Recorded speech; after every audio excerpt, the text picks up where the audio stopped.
Bonjour à tous. Alors vous le savez sûrement, il y a un gros débat sur YouTube pour savoir si nous devons dire Jésus ou si nous devrions dire Yeshua. Il y a des dizaines de vidéos sur ce sujet. Et si vous avez cliqué sur cette vidéo, c'est peut-être que vous aimeriez comprendre pourquoi tout le monde s'excite sur cette question et surtout pourquoi certaines personnes disent Jésus et d'autres personnes appellent leur sauveur par son nom original, Yeshua. Est-ce que ça change réellement quelque chose de dire Jésus ou Yeshua ? Alors pour faire court, Yeshua c'est la version originale en hébreu, et puis Jésus c'est une translittération en français. Certains pensent que la clé du problème c'est qu'il faudrait faire un choix entre l'hébreu et le français. En réalité, on ne doit pas faire de choix entre ces deux langues, là n'est pas le problème. La question est plutôt de savoir si un traducteur doit traduire les noms ou s'il doit les laisser dans leur forme originale. D'ailleurs, nous allons voir que certains traducteurs, ils ont traduit par Yeshua et d'autres par Jésus. Donc, il va falloir comprendre quels sont les traducteurs que nous devrions suivre. Dans un premier temps, nous devons d'abord comprendre comment travaillent les traducteurs et pourquoi ils sont en désaccord entre eux. Alors, pour comprendre assez facilement, je vais prendre un exemple assez concret. Aujourd'hui, quand nous lisons un livre traduit à partir d'une autre langue, l'usage en général c'est de traduire tout, sauf le nom des personnages. Prenez par exemple un roman américain écrit en anglais. On y trouve des personnages comme Michael, John, William. Lisons un extrait d'un roman en langue anglaise pour voir ce qu'on y trouve écrit. Michael came to say goodbye to John and William, just before leaving for Los Angeles. Alors de nos jours, un traducteur professionnel, il va traduire cette phrase comme ceci. Michael est venu dire au revoir à John et William juste avant de partir pour Los Angeles. Un bon traducteur, il va traduire la phrase, mais il va conserver les noms originaux des personnages, et également le nom des villes. Ce procédé permet de conserver l'essence même et le contexte de ce que l'auteur a voulu nous transmettre. Maintenant, si vous demandez à un traducteur biblique de traduire cette phrase en anglais, il ne ferait pas comme un traducteur professionnel. En effet, un traducteur comme Louis II, par exemple, aurait traduit par « Michel est venu dire au revoir à Jean et Guillaume juste avant de partir pour les anges ». On remarque que la traduction est très différente d'un traducteur professionnel. C'est quelque chose vraiment de fondamental à comprendre. Et c'est vraiment là-dessus que j'aimerais attirer votre attention. Avec la méthode de traduction de Louis II, par exemple, on perd pas mal d'éléments de l'œuvre originale. Et donc, on perd certaines choses que l'auteur a voulu nous transmettre. Et ça peut paraître étonnant, mais c'est pourtant ce qu'ont fait la majorité des traducteurs français. Ils ont complètement transformé le nom des grandes figures bibliques. Vous savez, les traducteurs, ce ne sont que des hommes.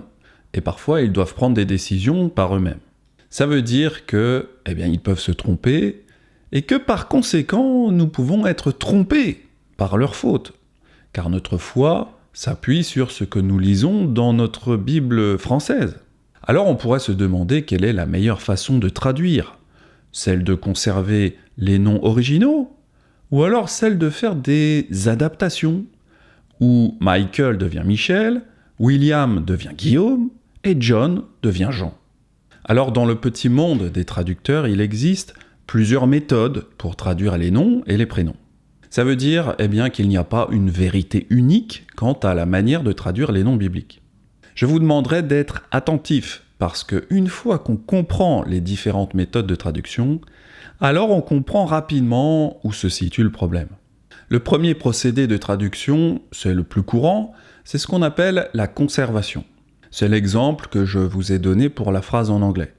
Dans cette méthode, le prénom restera identique et ce procédé est possible si l'alphabet reste le même.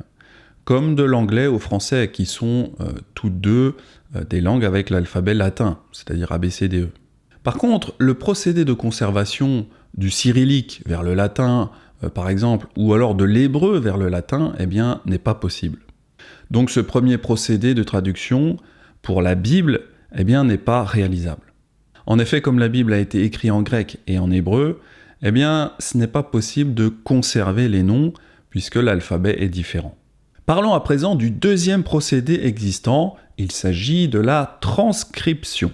Alors un exemple de transcription, c'est quand on part d'un nom hébreu, par exemple, on va prendre le nom Moshe, et donc ce mot hébreu, on va l'écrire avec des lettres latines pour reproduire les sons hébreux. On écrira donc Moshe ou Moshe ou Moshe. On voit qu'il y a plusieurs façons de l'écrire, mais la prononciation reste évidemment la même. Alors il y a certaines traductions de la Bible française qui ont utilisé ce mode de traduction. Vous avez par exemple la Bible Samuel Cahen. Ce fut vers ce temps que Moshe, ayant grandi, se rendit auprès de ses frères. Ou alors vous avez la version Chouraki, et c'est en ces jours-là, Moshe grandit, il sort vers ses frères. Alors la transcription des noms hébreux consiste à représenter les sons de l'hébreu, c'est-à-dire les consonnes et les voyelles, en utilisant l'alphabet latin. C'est vraiment une excellente méthode pour conserver tout le contexte et la sonorité de la langue source. Maintenant, je voudrais vous parler de la troisième méthode de traduction. Il s'agit de la translittération. Cela consiste à substituer les lettres d'un alphabet par celles d'un autre, mais sans tenir compte de la prononciation. Cette méthode est souvent confondue avec la transcription. Pour vous expliquer la différence, on va rester sur l'exemple du nom de Moshe en hébreu. La translittération de Moshe, c'est le nom Moïse. En ce temps-là, Moïse, devenu grand, se rendit vers ses frères. Alors, quand on réalise une translittération, évidemment, on perd complètement la bonne prononciation. Alors, on va terminer avec la quatrième façon de traduire, c'est celle de l'adaptation. L'adaptation consiste à remplacer le nom original par un équivalent culturel ou une variante dans la langue cible. C'est cette dernière méthode qui a été utilisée pour le nom de l'apôtre Jacques, par exemple, car son nom original, c'est Yaakov. Dans ce cas de l'adaptation, on prend un nom français pour remplacer un nom hébreu. Alors, on a vu les 4 façons qui sont utilisées par les traducteurs. Maintenant, j'aimerais vous parler du cas de Jésus, parce que c'est assez particulier. En effet, d'après de nombreux chercheurs en linguistique, les évangiles ont été écrits à l'origine en hébreu, puis traduits en grec. Alors, ce qui s'est passé, c'est que les traducteurs grecs, ils ont fait une translittération du nom Yeshua. Alors, il faut savoir qu'il n'existe pas de son « che » en grec. Alors, ça signifie qu'ils ne pouvaient pas faire de transcription du nom de Yeshua, parce qu'il n'y avait pas le « che ». Ça veut dire simplement qu'ils n'ont pas pu conserver la bonne prononciation phonétique. Ensuite, les traducteurs français ont fait une seconde translittération du grec vers le français. Et donc, tout ça nous explique pourquoi Jésus, eh bien, ça n'a plus aucun rapport avec son nom original, Yeshua. Déjà qu'une translittération efface les noms en général, mais si vous en faites 2 successivement, alors vous modifiez radicalement un nom. Quand je vous ai présenté les 4 méthodes de traduction des noms, je vous les ai présentées dans un certain ordre. Un traducteur professionnel doit toujours choisir dans cet ordre. Si la méthode de conservation n'est pas possible, alors il doit faire une transcription. Si la transcription n'est pas possible non plus, il doit faire une translittération. Et si la translittération n'est vraiment pas possible non plus, alors on doit faire une adaptation. Mais l'adaptation, c'est vraiment dans les cas extrêmes. Dans le cas des traducteurs grecs qui avaient le manuscrit en hébreu, ils n'ont pas pu faire de conservation, parce que l'alphabet grec, comme je l'ai dit, est différent de l'alphabet hébraïque.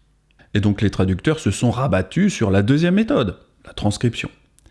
Mais là encore, pas de chance. Ils n'ont pas pu faire de transcription car le son « che » n'existe pas en grec. Ils ont donc opté pour une translittération. Par contre, les traducteurs français auraient dû choisir la transcription, car ils connaissaient le nom original du Messie, et puis tous les sons existent en français pour sortir le nom de Yeshua. Alors, on peut se demander pourquoi 90% des traducteurs français ont opté pour la translittération et pourquoi ils ont rejeté la transcription, qui conserve pourtant la prononciation hébraïque. Un des rares traducteurs qui a utilisé la transcription, c'est Chouraki. Alors j'ai ici une Bible Chouraki, et quand vous prenez une Bible Chouraki, vous allez dans l'Alliance renouvelée, eh bien vous ne trouverez pas la translittération Jésus, vous trouverez la transcription Yeshua. Alors, ne vous précipitez pas pour acheter une Bible Chouraki, parce que c'est une version très littérale, qui n'est pas simple à lire. Mais par contre, je vous conseille de l'acheter si vous avez envie de découvrir la prononciation des noms hébreux des apôtres et du Messie. Alors beaucoup de personnes disent que le procédé de la translittération ou alors celui de l'adaptation des noms des personnages bibliques, eh bien c'est une bonne chose, car cela a permis que les gens acceptent mieux le message de l'Évangile dans leur propre culture. Alors évidemment que Pierre-Paul Jacques, ça sonne mieux que Képha, Shaoul et Yaakov. Il est vrai que des noms qui sonnaient très hébraïques, comme Yeshua, auraient pu faire peur à la population française. C'est vrai que quand on lit une Bible Chouraki, on a l'impression d'être au Moyen-Orient. Et c'est vrai que si on n'aime pas les autres cultures, alors ça peut être difficile. Et comme il y a toujours eu beaucoup d'antisémitisme dans le christianisme, eh bien les traducteurs ont sûrement été influencés par Luther ou d'autres acteurs antisémites connus. Certaines personnes se sont peut-être dit « il faut que les croyants voient un Jésus blanc ». Donc il fallait également que son prénom sonne à la française. En Afrique, au contraire, il leur fallait un Jésus noir, qui était plus en rapport avec leur identité culturelle. On avait déjà parlé de ce phénomène de réappropriation culturelle dans la vidéo sur race et religion. Mais tout cela pose une sérieuse question. Est-ce que les personnages bibliques devraient s'adapter à notre culture ? Ou alors est-ce que c'est nous qui devrions nous adapter à la leur ? Dire que le Messie était blanc ou qu'il était noir, pour mieux évangéliser, me semble être un mensonge ridicule et grotesque. Comme je l'ai dit, la suppression de la phonétique hébraïque des noms bibliques a toujours été vue positivement, car cela permettait aux gens de mieux accepter le Messie dans leur culture. Cependant, est-ce que nous avons vraiment le droit de modifier l'identité et la culture du Fils de Yahweh ? Avec l'exemple du roman américain, nous avons vu qu'un traducteur professionnel sera soucieux de ne pas modifier l'œuvre initiale, et de rester au plus proche de la vérité de ce que voulait l'auteur, en conservant la phonétique américaine des noms des personnages. Mais alors de quel droit les traducteurs bibliques ont-ils changé la prononciation du nom de notre roi et sauveur ? D'autant plus qu'ils avaient la possibilité de faire une transcription, au lieu d'une translittération.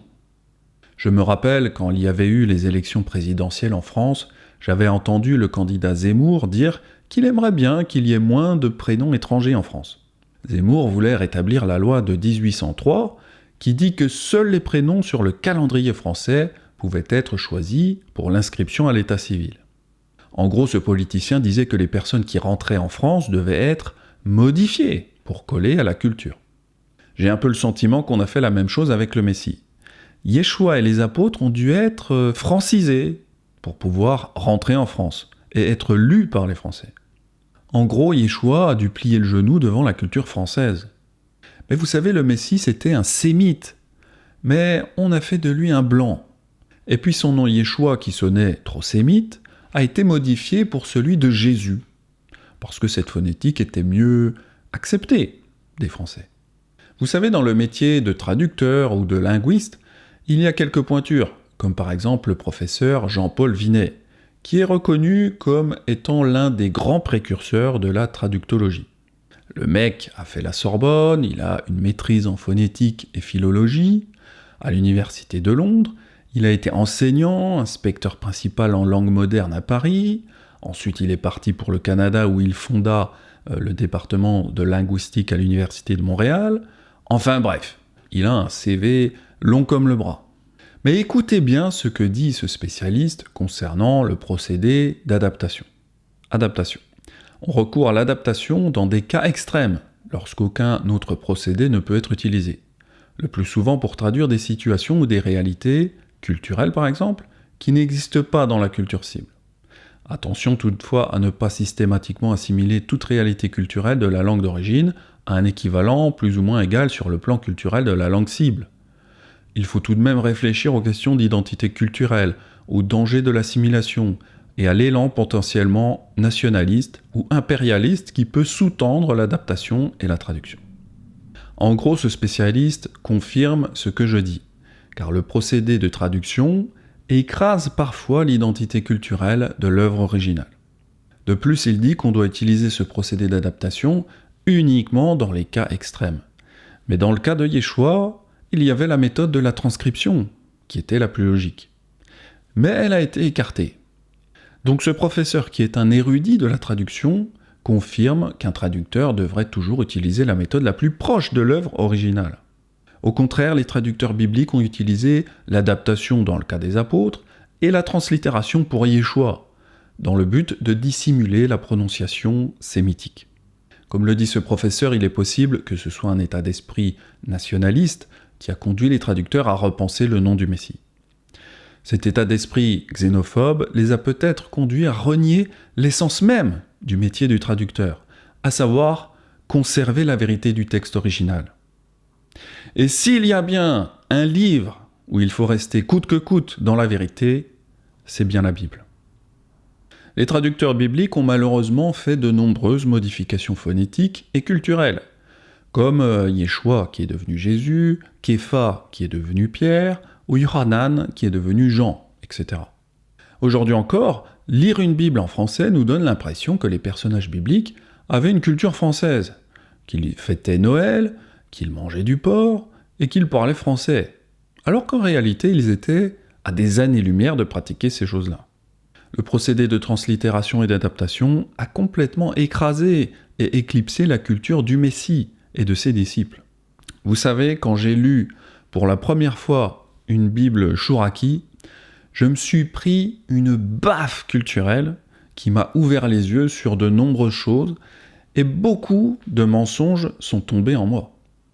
Le plus gros problème dans tout cela, c'est que dans la culture hébraïque, les noms sont importants. Mais vraiment important. Nous voyons Yahweh changer le nom de ses élus. On ne t'appellera plus Abraham, mais ton nom sera Abraham, car je te rends père d'une multitude de nations. Yahweh nous met aussi en garde contre une mauvaise utilisation de son nom. Tu ne prendras point le nom de Yahweh ton Elohim en vain, car Yahweh ne laissera point impuni celui qui prendra son nom en vain. Quand les hommes voyaient un messager de Yahweh, ils voulaient immédiatement connaître son nom. Et Manoach dit à l'ange de Yahweh, « Quel est ton nom, afin que nous te rendions gloire quand ta parole s'accomplira ?»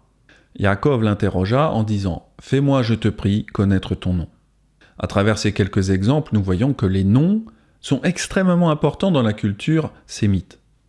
Dans la mentalité française, par contre, les traducteurs n'ont pas hésité à modifier les noms du Messie ou celui des apôtres. Vous savez, parfois, vous allez dans d'autres pays, et vous pouvez faire, sans le savoir, un énorme sacrilège culturel. Eh bien là, c'est exactement ça dans la culture hébraïque, changer les noms avec légèreté, comme l'ont fait les traducteurs, eh bien c'est une grave erreur et un manque de respect dans la culture hébraïque. Yeshua est le nom original du Messie. Yeshua, cela veut dire le salut en français. Cependant, si nous appelons le Messie, notre Sauveur, par un autre nom, eh bien cela lui fait aussi perdre son sens, c'est-à-dire cette signification du salut, d'être sauvé par lui. Si nous regardons le psaume 3, on a la phrase « Le salut vient de Yahweh, que ta bénédiction soit sur ton peuple ». En hébreu, cela donne « El Yahweh a Yeshua al Amecha virera tera ». Dans de nombreux passages des Écritures, le nom de Yeshua est souvent un petit peu caché dans l'hébreu. Yeshua est le nom du Messie, mais son nom, c'est également sa fonction. Donc, quelque part, si vous modifiez son nom, alors vous modifiez ce qu'il est réellement. D'ailleurs, dans le christianisme, Jésus ne sauve pas, car sa doctrine est interprétée comme quelqu'un qui disait qu'on ne doit plus obéir aux commandements divins. Pourtant, Yeshua dira que pour obtenir la vie éternelle, c'est important d'obéir aux commandements.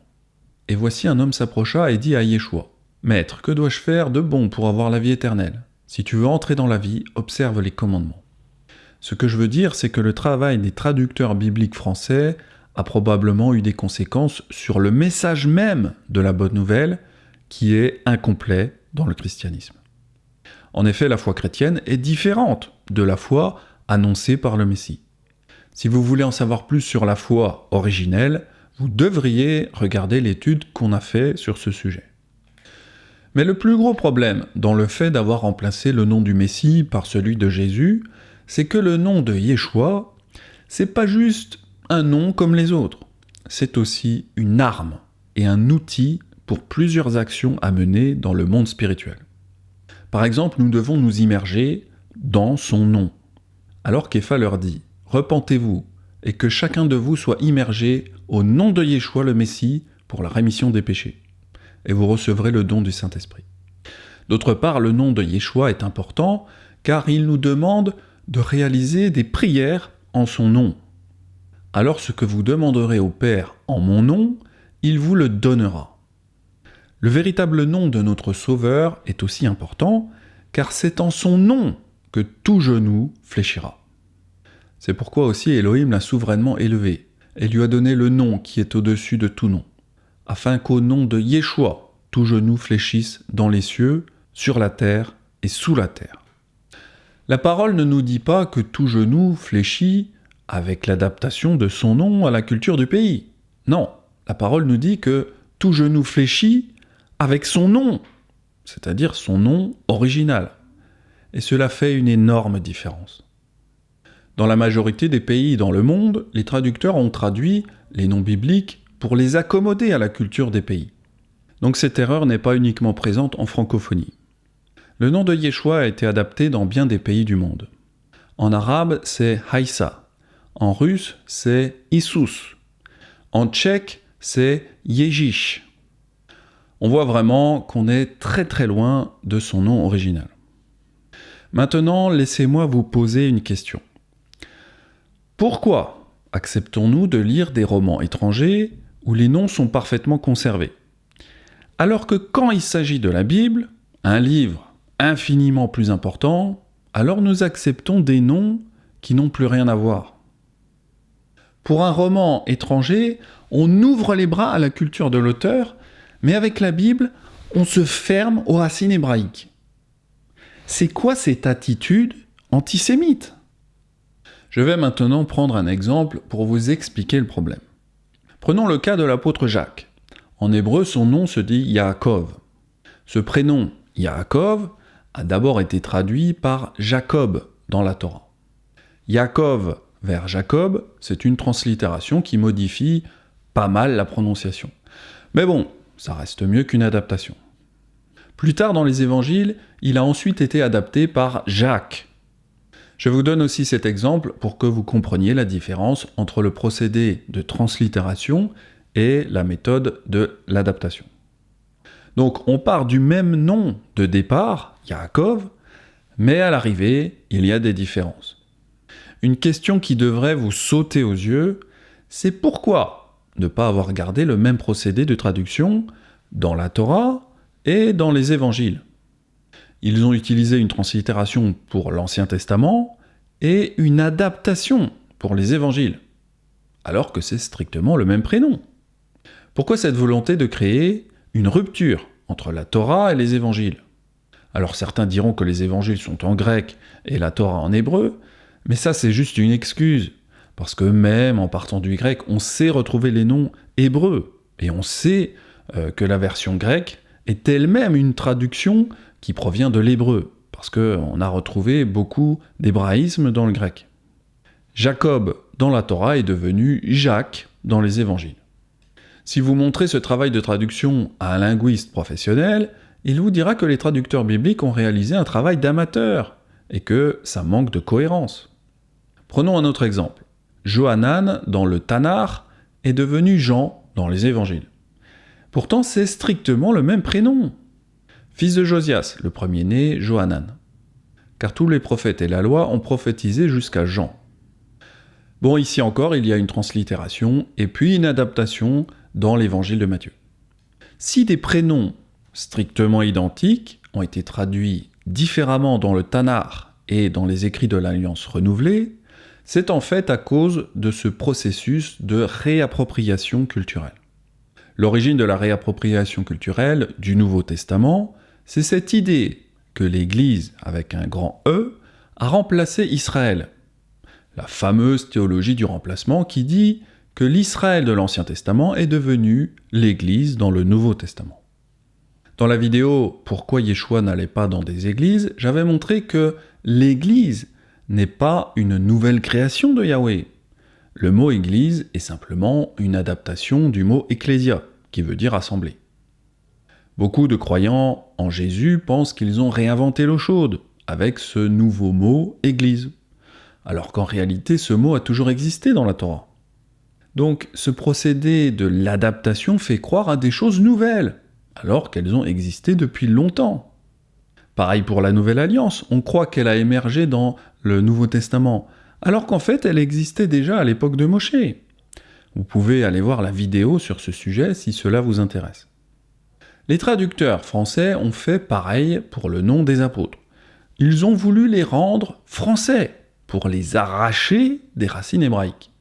Au lieu de se greffer sur l'olivier déjà existant, on a voulu créer un nouvel olivier par ce procédé de l'adaptation. Les traducteurs se sont donc débarrassés des noms comme Yaakov, Yohanan et également Yeshua, pour détruire toute idée que le Messie était un Israélite qui obéissait aux lois divines. Le but caché, ça a été de créer une nouvelle religion, déracinée de l'olivier d'Israël. Mais l'apôtre Shaoul nous met en garde contre cette mauvaise attitude. Mais si quelques-unes des branches ont été retranchées, et si toi, qui étais un olivier sauvage, tu as été hanté à leur place, et rendu participant de la racine et de la graisse de l'olivier, ne te glorifie pas aux dépens de ces branches. Si tu te glorifies, sache que ce n'est pas toi qui portes la racine, mais que c'est la racine qui te porte. Alors il y aura toujours des personnes qui ne seront pas d'accord avec cette théologie du remplacement. Mais nous voyons clairement que la méthode de traduction, appelée adaptation, eh bien c'est comme une branche qui se glorifie et qui ne comprend pas que ce sont les racines hébraïques qui le portent. Certaines personnes vont me dire « Oui, mais Benjamin, si tu prends l'exemple de l'apôtre Paul, on voit qu'après sa conversion, il ne s'appelait plus Saul, mais il est devenu Paul. » Alors il est vrai que Paul avait deux noms distincts. Alors Saul, appelé aussi Paul, rempli du Saint-Esprit, fixa les regards sur lui. Certaines personnes vont me dire que comme Saul a changé son nom hébraïque, alors pourquoi ne pourrait-on pas changer également le nom du Messie ? Bon, pour commencer, il faut dire que Paul n'a pas la même importance que le Messie. Mais d'autre part, si Paul avait deux noms, c'est simplement parce qu'il avait une double nationalité. Une nationalité israélite et une nationalité romaine. C'est d'ailleurs grâce à cette citoyenneté romaine qu'il va pouvoir échapper à ceux qui le battaient par le fouet. Le tribun reprit « C'est avec beaucoup d'argent que j'ai acquis ce droit de citoyen. Et moi, dit Paul, je l'ai par ma naissance. » Donc l'apôtre Shaoul avait deux noms. Shaoul, qui est traduit par Saul, qui est son nom israélite, et Paulos, traduit par Paul, qui représentait sa citoyenneté romaine. Alors certaines personnes, en effet, pensent que Shaoul aurait changé de nom après que Yeshua l'ait appelé sur le chemin de Damas. Certains pensent qu'il est passé de Saul le persécuteur à Paul l'apôtre. C'est une idée très populaire, mais carrément non biblique. Déjà, on voit que Yeshua l'appelle Shaoul lors de sa vision sur le chemin de Damas. Yeshua parla à Shaoul en langue hébraïque. Donc Yeshua n'a pas utilisé la translittération Saul pour s'adresser à son serviteur. Donc je ne vois pas pourquoi nous devrions le faire. Est-ce que quand vous allez visiter un pays, on devrait vous appeler par un autre nom ? Je ne pense pas. Moi, quand on m'appelle Sébastien au lieu de Benjamin, rien qu'en France, déjà ça me gonfle. Alors si j'allais, mettons, en Espagne et qu'on m'appelait Paquito, franchement, ça me plairait pas du tout. Mais alors, pourquoi quand le Messie est annoncé, proclamé en dehors d'Israël, nous devrions changer son nom ? Pourquoi avoir honte de ce nom si important et glorieux ? Bon, revenons-en à l'apparition qu'a vue Shaoul. Nous tombâmes tous par terre et j'entendis une voix qui me disait en langue hébraïque « Shaoul, Shaoul, pourquoi me persécutes-tu » Ensuite, Ananias s'adressera à Shaoul sous son nom hébraïque et après sa conversion. Et d'ailleurs, même le Saint-Esprit va s'adresser à Shaoul sous son nom hébraïque. Pendant qu'ils servaient Yahweh dans leur ministère et qu'ils jeûnaient, le Saint-Esprit dit « Mettez-moi à part Barnabas et Shaoul pour l'œuvre à laquelle je les ai appelés. Donc en réalité, il n'y a pas eu de changement de nom de Shaoul après sa conversion. Au contraire, Shaoul sera appelé par ses deux noms, comme nous le confirme ce verset. Alors Shaoul, appelé aussi Paulos, rempli du Saint-Esprit, fixa les regards sur lui. Cela montre simplement le fait que Shaoul avait une double nationalité. Rien de plus. Bon, voilà qui clôture cette fausse idée qu'on devrait modifier les prénoms des apôtres. Alors maintenant, je voudrais terminer par vous parler des gens qui veulent absolument appeler le Messie par le nom Yehoshua. Beaucoup de personnes m'ont demandé pourquoi j'appelais pas mon Messie par le nom Yehoshua, c'est-à-dire le personnage de Josué. Il est vrai que les deux noms de Yeshua et Yehoshua ont une base commune. Souvent, on pourrait se dire qu'appeler le Messie Yeshua ou Yehoshua, c'est la même chose. Pour comparer avec un contexte français, ce serait comme d'appeler Maximilien quelqu'un qui s'appelle Maxime. Ou alors ce serait comme si quelqu'un s'appelait Nathan et qu'on décidait de l'appeler Nathanaël. On voit que même si l'idée semble intéressante, je ne crois pas que Maxime serait content si on se mettait à l'appeler Maximilien. Ceux qui s'efforcent de dire Yehoshua au lieu de Yeshua, c'est un peu comme l'expression qui dit « pourquoi faire simple quand on peut faire compliqué ?» Mais c'est comme ça, l'homme a cette tendance naturelle d'ajouter inutilement de la complexité à des situations qui sont simples. Vous savez, notre cerveau est souvent attiré par la complexité perçue comme supérieure ou plus intéressante que la simplicité. Cependant, si l'Évangile a enregistré son nom par Yeshua et pas Yehoshua, alors nous ne devrions pas vouloir ajouter une nouvelle lettre à son nom. Et voici, tu deviendras enceinte, et tu enfanteras un fils, et tu lui donneras le nom de Yeshua. Dans le Tanakh, qu'on appelle maladroitement l'Ancien Testament, on trouve le nom du Messie Yeshua, et on trouve aussi le nom de Yehoshua. De la même manière, aujourd'hui, en 2025, il y a des hommes qui s'appellent Max, des hommes qui s'appellent Maxime, ou des hommes qui s'appellent Maximilien. Cependant, même si la racine de ces noms est identique, ce sont quand même des personnes différentes. Le nom Yeshua se retrouve 29 fois dans le Tanakh, répartis dans le livre des Chroniques, d'Esdras et de Néhémie. Yehoshua se retrouve par contre 218 fois dans le Tanakh. Enfin bref, ce que je veux dire, c'est que dans le Tanakh, Yeshua et Yehoshua sont des personnes différentes. Ce n'est pas le même prénom, comme certains le pensent. Quand nous lisons la Bible en français, nous ne voyons pas cette nuance entre ces deux prénoms. Nous voyons seulement la translittération Josué. Quand nous regardons comment est traduit Yeshua, c'est systématiquement traduit par Josué. Et si on regarde pour Yehoshua, eh bien c'est également toujours traduit par Josué. Mais alors, qu'est-ce que tout cela veut dire ? Eh bien ça veut dire que la langue hébraïque fait une nuance entre ces deux prénoms, alors que les traducteurs français, eh bien, ne font aucune distinction. Et s'ils ne font pas la distinction entre ces deux noms, c'est encore une fois car ils n'utilisent pas la méthode de la transcription, mais celle de la translittération.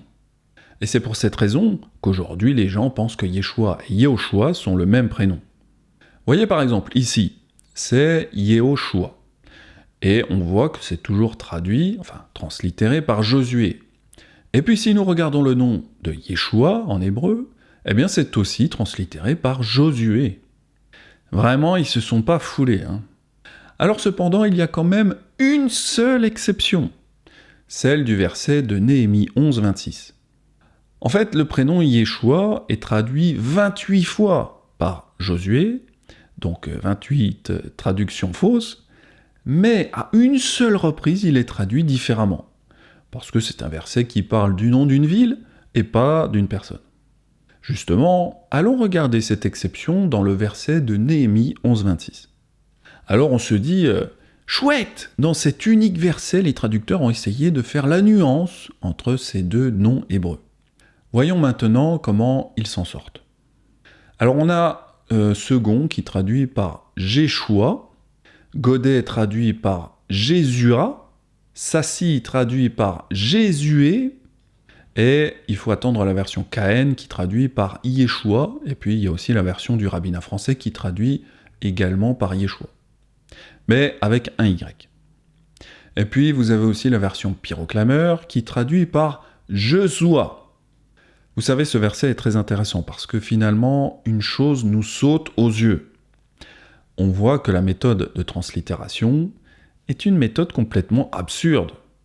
Parce que d'un traducteur français à un autre, on se retrouve avec des dizaines de façons différentes de prononcer le nom du Messie. Vous avez Jéshua, Jésua, Jésué ou Jesua. Cela démontre que cette méthode n'a vraiment aucun sens. Par contre, si on regarde la méthode des traducteurs d'origine juive, on voit qu'ils font une transcription.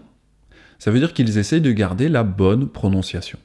Et d'ailleurs, ils y arrivent, car même s'ils l'écrivent avec des lettres différentes, la prononciation reste la même.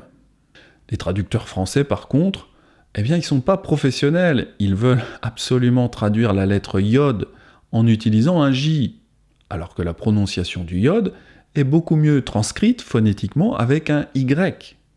Donc c'est ça que je disais au début de la vidéo. Le problème, c'est finalement quelle traduction française nous devrions suivre. Ici, on voit que seuls les traducteurs d'origine juive ont fait un travail professionnel. Enfin bref, si je vous montre tout ça, c'est pour vous démontrer qu'il y a une différence entre Yehoshua et Yeshua. Même si les traducteurs ont été feignants en utilisant à 99% le nom Josué. Et pour finir, quand ils vont traduire les évangiles, ils ont encore changé leur fusil d'épaule, parce qu'ils n'ont pas traduit Yeshua par Josué, ni par leurs différents essais. Jéshua, Jésua, Jésué, Jesua, mais ils ont décidé d'adapter par Jésus. Donc on voit qu'ils ont encore voulu créer une rupture entre la Torah et les évangiles. J'aimerais maintenant revenir à la question de base de cette vidéo. Quelqu'un a posé une question similaire à un prêtre chrétien. Okay. Why don't we call Jesus Joshua or Yeshua? Well, so it all really depends what language you speak. The name remains the same name. Whether it's Jesus or Isos or Yeshua or Yeshua, we are all... L'argument qui revient pour justifier l'utilisation du nom Jésus, c'est simplement que les religieux conseillent qu'on doit parler de la façon dont notre Bible est traduite. Si tu es français, tu dis Jésus. Si tu es russe, tu diras Isus. Et si tu es arabe, tu diras Aïssa. L'argument général, finalement, c'est lisez votre Bible dans votre langue et arrêtez de nous embêter avec vos racines hébraïques. Il n'y a aucune remise en question du travail des traducteurs qui, pourtant, est clairement mauvais. La vérité, c'est que la méthode utilisée n'est pas la meilleure. La translittération n'aurait jamais dû être utilisée. Seule la méthode de la transcription a du sens. Voyons également un autre influenceur chrétien. Donc, je vous invite à vous méfier de ces gens-là. Ces gens-là, ils croient très souvent des saluts par les œuvres. Ce sont des gens, en fait, qui sont très peu approfondis dans la doctrine, qui sont beaucoup dans les derniers mouvements, les derniers trucs à la mode qui viennent de sortir et qui vont essayer de pervertir le christianisme. Donc, je vous invite, au contraire, à vous focaliser sur les Écritures. La Bible dit que, c'est au nom de Jésus que tout genou fléchira. Le livre des Actes parle même du fait qu'on peut être baptisé au nom de Jésus, pas au nom de Yeshua, c'est écrit nulle part. Donc faites attention à ces gens-là. Croyez simplement ce que nous dit la Bible. Lisez votre Nouveau Testament dans votre langue et vous verrez que c'est le nom de Jésus qui est le nom le plus important au-dessus de tous les noms. Ce protestant utilise finalement le même argument que le prêtre. Lisez votre Bible en français et faites confiance au traducteur. Ben voyons. Il prétend aussi que dire le nom de Yeshua serait un truc à la mode et qu'il faudrait se méfier de ça. Comme si la langue hébraïque était un truc nouveau, alors qu'elle date de plusieurs milliers d'années. Il se rend absolument pas compte qu'il crache sur les racines de l'olivier qui le porte. Encore un aveugle qui veut conduire des aveugles. Bon, dans cette étude, nous avons vu qu'on ne peut absolument pas faire confiance aux traducteurs français, car même lorsqu'ils ont dû traduire le nom de Yeshua dans Néhémie, on voit qu'ils n'étaient pas d'accord entre eux. Second a traduit par Jéshua, Godet traduit par Jésua, le maître de Sassy traduit par Jésué, et Pyroclameur qui traduit par Josua. Il n'y a que les traducteurs juifs qui ont réussi à traduire correctement. Parce que finalement, ils n'ont pas traduit. Ils ont juste écrit phonétiquement en français à partir de l'hébreu. Et en fin de compte, c'est cela, une bonne traduction. C'est quand on ne cherche pas à modifier la vérité des noms.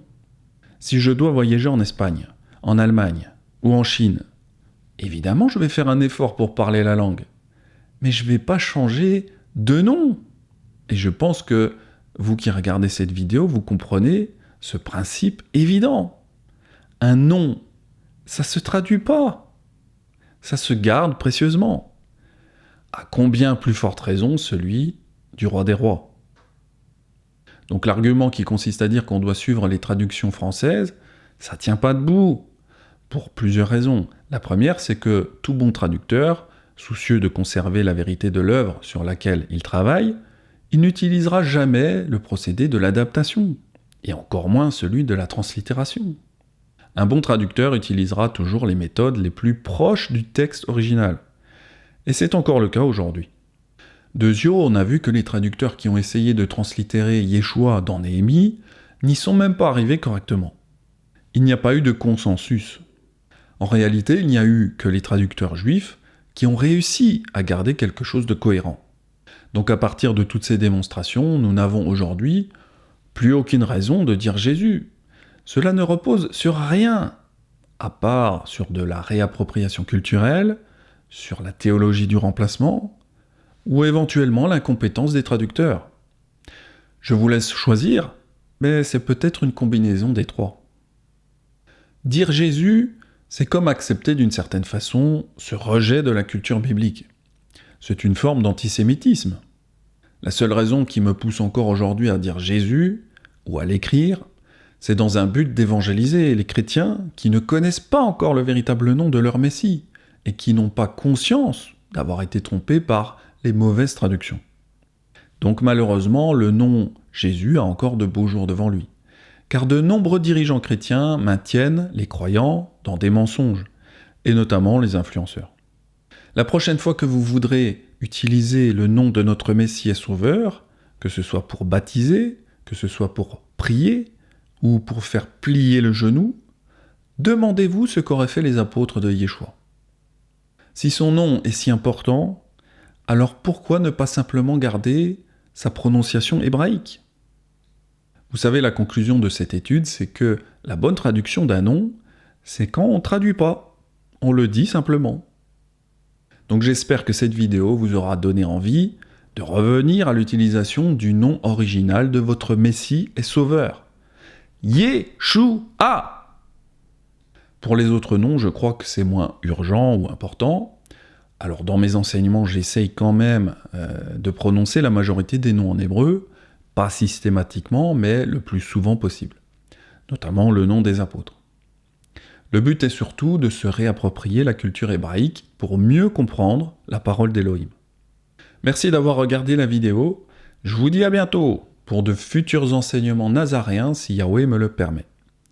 Soyez bénis, c'était Benjamin, Shalom.